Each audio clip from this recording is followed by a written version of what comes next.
We've all enjoyed this man's work on FX, and It's Always Sunny in Philadelphia since 2005. How about that? And now we can all enjoy the new Apple TV Plus series, Mythic Quest Raven's Banquet, a fun show starring, in part, this man, Rob McElhenney. Good to see you, sir. I am so happy to be here. I am pleased that you are here. So you're Philly through and through, correct? This is not just a television show. This is actual real life that we're talking about, well, right? I mean, I've lived in Los Angeles now almost as long as I lived in Philadelphia, but but my blood is green. Born and raised, pretty much? Okay. Born and raised. So if a pole needed to be greased to make sure you did not climb it if the Eagles win the Super Bowl, that would be for you. We have ways to get around it. I saw that. Yeah, I mean, we'll figure out ways. I mean, they're greasing poles. They're doing all sorts of stuff like that. The Mummers Parade, the whole bit. You're into all. How many Mummers Parades have you attended? Well, I grew up in South Philadelphia, about a mile away from the stadiums, and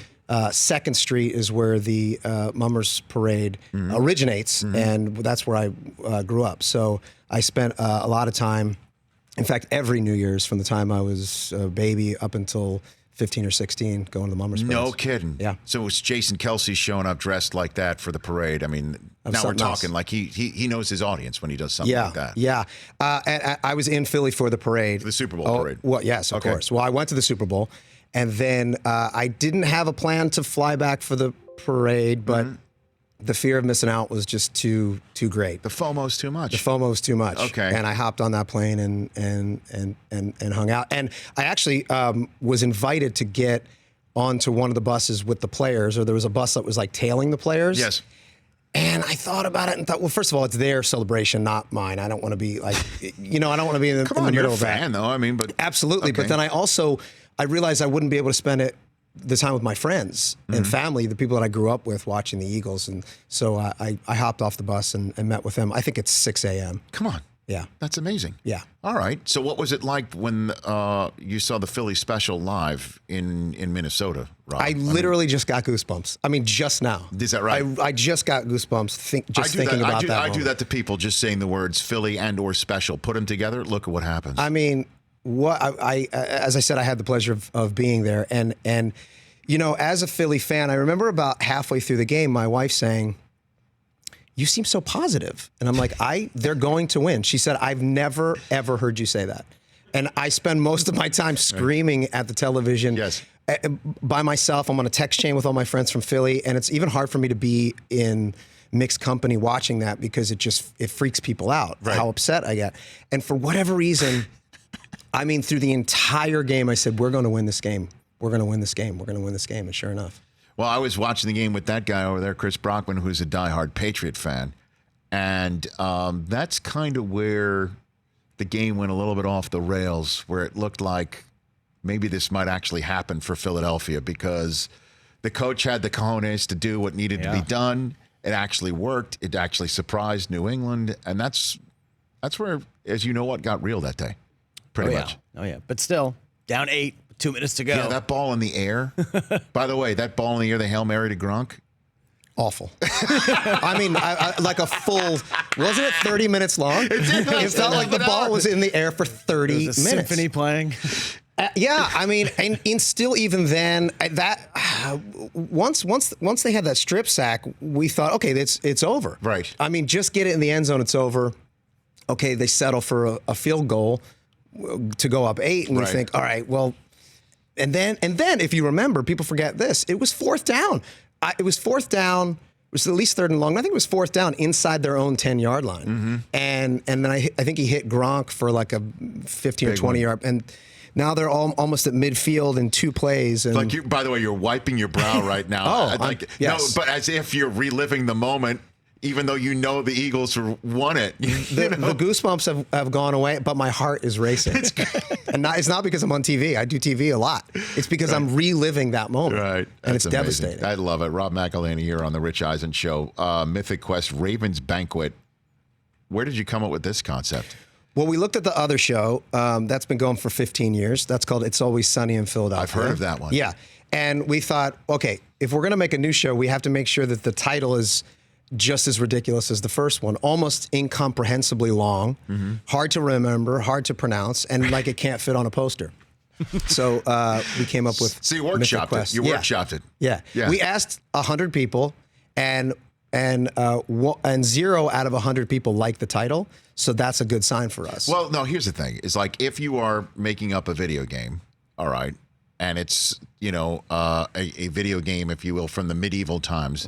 I mean, that's Mythic Quest is a great name. Okay. Thank you. And you actually did create a fake video game that's real, or you did create one? It's not quite playable, but it's something that we use in the show. Yes. And essentially what they created is a sandbox for us to navigate a character through. Yes. So we can shoot different things, but it's not really a playable game engine. Okay. Yeah. And so you play the creative director for this video game called Mythic Quest. Yes. And Raven's Banquet is... That's the expansion, which is like so the game has been around for a while, and Raven's Banquet is essentially like the big update that they're doing. Right. And each year, in fact, we're working on the second season right now. It's called Mythic Quest: something else. Okay. So each year will be a new expansion. Can we workshop that? I mean, is there a way that we can insert our ideas for you if we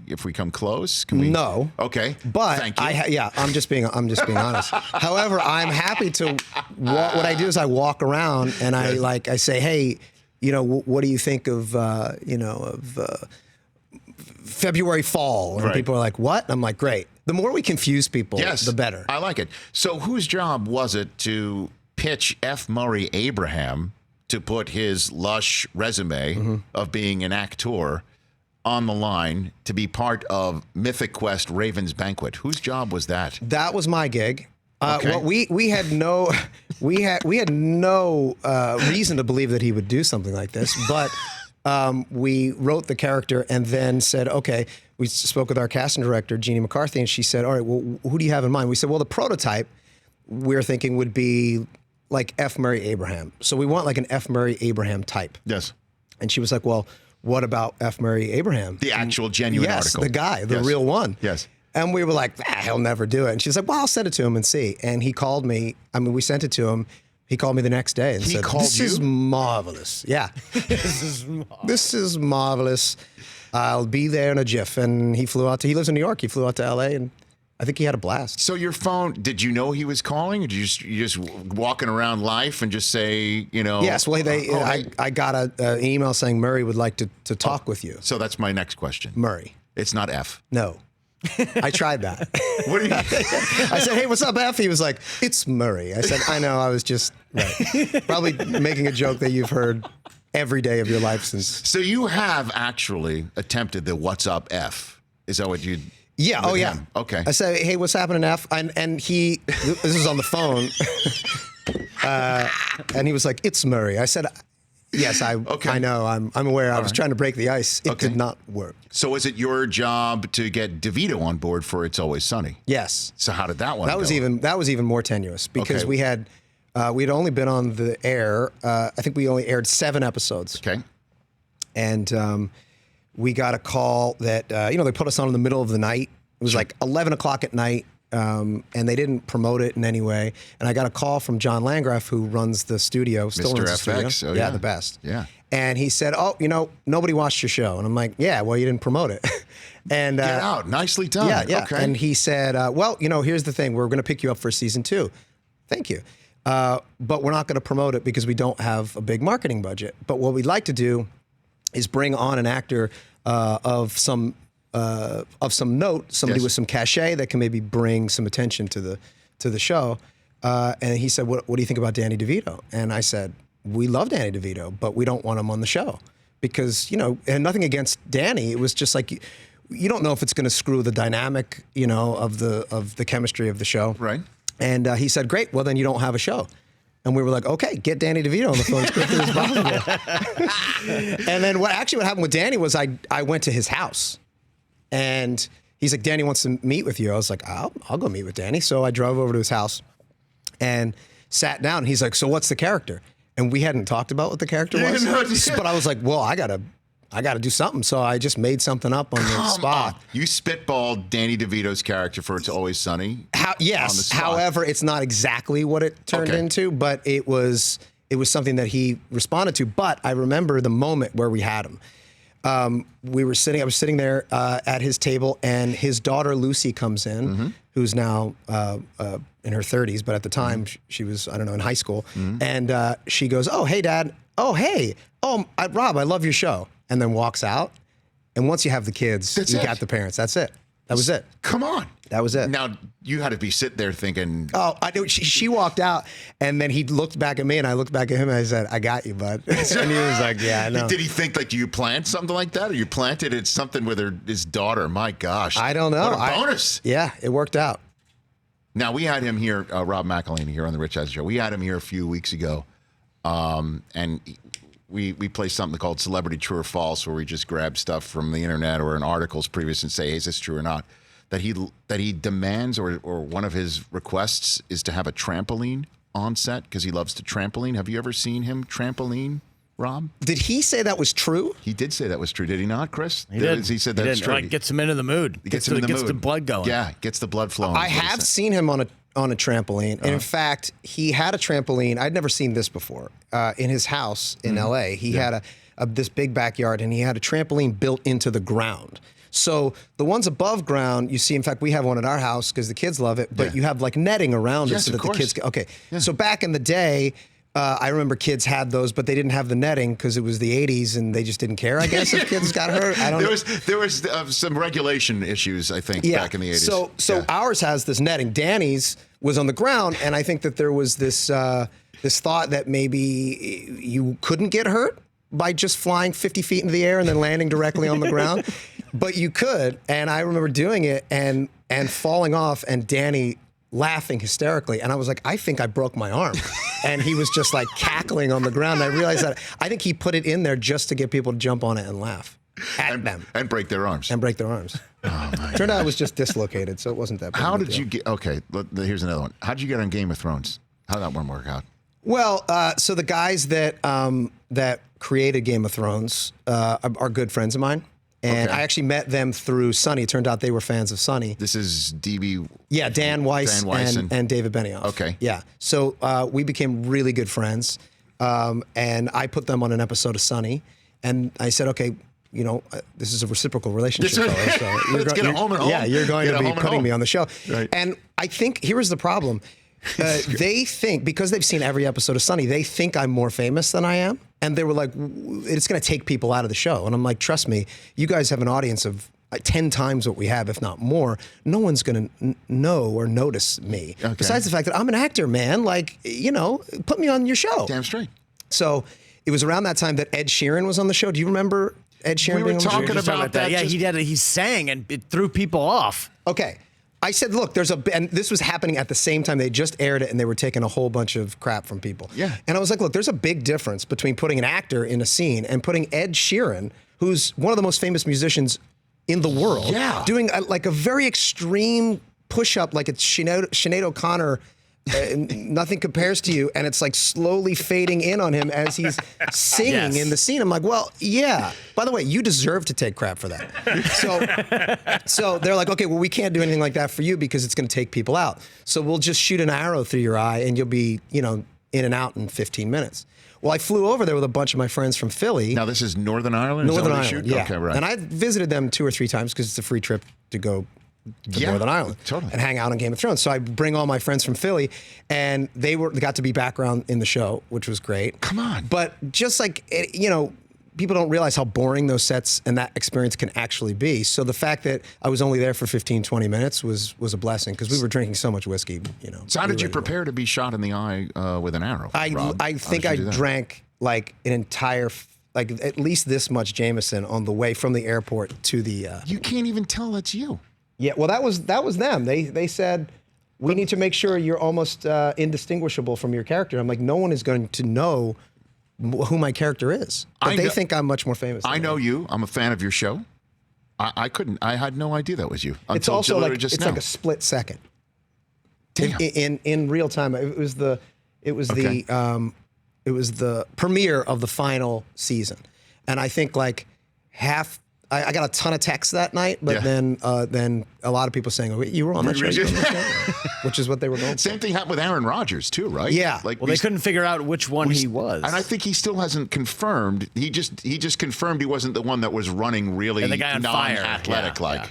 he just he was less upset about not being able to be distinguished than being distinguished is somebody running in the most unathletic, actually body on fire manner. Well, considering he is a mobile quarterback, I mean, Exactly, right? does he move well? Yeah, he moves well. Oh, yeah, man. Still. Sure does. Absolutely, he does. All right, so Mythic Quest, Raven's Banquet has been picked up Yes. for season 2 on Yes. Apple TV Plus. Yeah. However, season 2 will be named Mythic Quest : something else. Yes, but it won't be something else. No, it no, will no. actually be It'll be something fill in the else. blank Yes. is what I mean. Yeah. Yeah, I know what you meant, Rich. I was just No, going- I know. I need to determine that I have no shot to give you another. You have no idea. say. Well, you can say, I just won't listen. See, I appreciate that. That's the second time. Jeff Garland, I tried to give him an idea for Curb. He refused. He said, no, I haven't even given an idea for Curb. You cannot, is what Yeah. he did. And I guess I can respect that sort of thing. We exercise a tremendous amount of candor Okay. in the half-hour television circuit. What do you think, before I let you go, of your Eagles coming up this season? What do you think here? This is the beauty of the off-season, of really any sport, but specifically football. Yes. They're going to win the Super Bowl. Oh, okay. Don't laugh. By Who's the way, laughing? Somebody laughed way too loud. That's Cowboys TJ fan, Jefferson. yeah. Cowboys fan. A Cowboy fan in the back. Yeah. Cowboy That's fan. I mean, look, let's see what happens. Let's see if we can get a couple of D-backs, which would be nice, and one receiver that can stay healthy. One receiver. That was I think insane one last year. That really was insane. That was insane how Deshaun Jackson's back, takes the top of the defense off in like game 1 or game 2, and now you're back. He's back, the whole thing, and then he just never returned. Alshon Jeffrey came back and then went out again. I mean, I've never seen anything like that. And I know, look, injuries are part of the sport, but Right. I've never seen anything like that. And look, they still were able to. Hey, man, Yeah. the kid who played quarterback in Houston, Greg Ward, right? He was amazing. Yeah. He caught a huge touchdown that put you in the damn playoffs. Yeah. So if we can, I mean, he's a baller. I mean, if He was we also can the get, emergency quarterback. Oh, my Yeah. gosh. It's amazing. That to me was a storyline of the 2019 Eagles season that was totally nuts. Is that going in, it's like, well, man, Foles isn't there and Wentz can't stay healthy. And Wentz was the only one who stayed healthy the whole season. Yeah. We're talking about even the offensive line, too. Yeah. The defensive line went in and out. Wentz was the constant Yeah. of health. Yeah, all year. and it was interesting too because he still took a lot of criticism, and yet he had statistically his best season. I know. You know. Well, maybe because he's throwing a guy with name tags, Yeah. pretty much. Yeah. Well, we'll see. Well, I'm got my fingers crossed for free agency. We'll see what's up. Rob, thanks for coming on the show, man. I appreciate it. Let's do this again anytime. Thank you for having You me. got it. Absolutely. That's Rob McElhenney. Check out Mythic Quest: Raven's Banquet, available right now on Apple TV Plus, and Rob McElhenney on Instagram, R McElhenney on Twitter. Thanks for coming on, man. Really Thank you. appreciate it. For more of The Rich Eisen Show, tune to Audience Channel 239 on DirecTV for free on BR Live or download the Rich Eisen Show app.